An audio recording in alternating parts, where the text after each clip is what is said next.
Bonjour les scrapeuses, aujourd'hui nous allons réaliser un nœud en papier, style papillon, qui va pouvoir agrémenter toutes vos réalisations.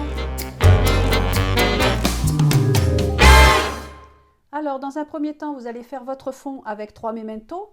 Pour ça, vous allez devoir peut-être aller voir ma vidéo numéro 3 qui vous explique comment on fait un fond de page avec des mémentos.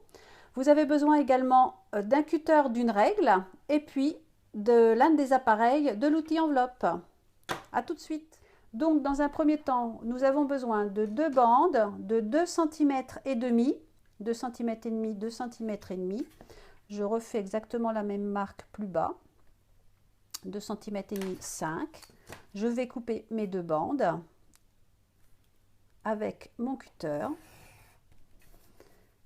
Voilà, deux bandes. Et dans la longueur, il faudra que ces deux bandes fassent 10 cm.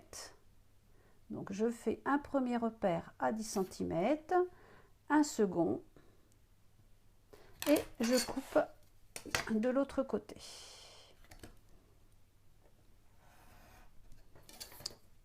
Voilà, nous avons nos deux bandes de 2 cm et demi par 10. Dans un deuxième temps, nous avons besoin d'une toute petite bande de 0,5 cm par la largeur de 2,5. Donc 0,5, 0,5. Je vais faire également un découpage au cutter et nous allons la mettre de côté. Voilà. Donc dans un premier temps, j'ai fait deux repères au milieu d'une grande bande. Une bande de 10 cm par 2 cm et demi à 5 cm. J'ai fait un repère. Vous allez prendre votre outil avec les encoches et vous allez faire déjà dans un premier temps une encoche que vous allez centrer aux deux extrémités. Une seconde.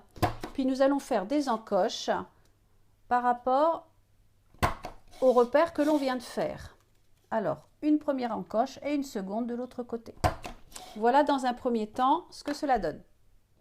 Sur la seconde bande de 10 cm par 2 cm et demi, vous allez faire exactement la même chose au centre, un repère à 5 au milieu et on va faire exactement les mêmes encoches d'un côté et en face de l'autre côté.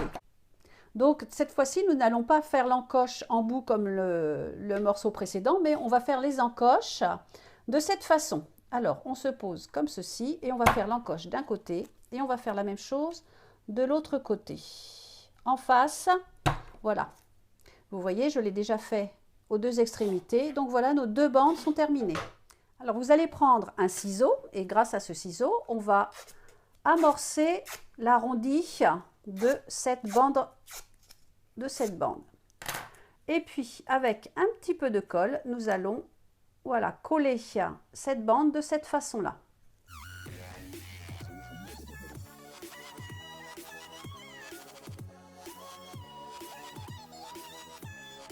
Puis nous allons prendre notre toute petite bande que l'on va encoller et ça va nous permettre de la mettre ici de cette façon. Voilà, pour masquer. Voilà. Comme ça, il ne nous reste plus qu'à coller sur l'autre morceau, l'autre bande de 10 par 2,5. Et voilà, un joli nœud sur une boîte. Alors cette boîte, nous l'avons réalisée sur la vidéo précédente, si vous voulez aller voir. Donc je vous retrouve bientôt pour une autre vidéo. Mettez des pouces bleus, des commentaires si vous le souhaitez et surtout abonnez-vous. À bientôt, au revoir.